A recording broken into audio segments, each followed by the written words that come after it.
રણકભાઈ તમે બહાર જવાના છો આજે? જવાનું તો થોડો ઘરનો સામાન લેવાનો છે, લેતા આવશો? આ લેતો આવીશ. હું લઈ આવું? લખી દો ઇંગ્લિશમાં લખી દો. પણ ये फंस गया सी है। Potato, sugar, ટીયર્સબેન. ટીએસ બને એટલે હું ટી ને ગુજરાતીમાં શું કહેવાય? ચા હા.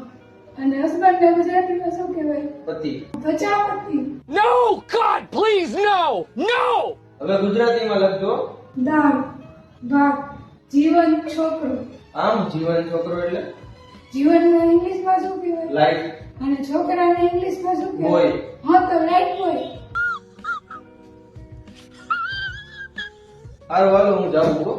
હવે તમે જાઓ છો તો આ બધું લેવામાં મોડું થશે. મોડા જાવશો તો એક હોટડોગ લેતા આવજો. ગરમ પિત્રો ને હા, એ જ.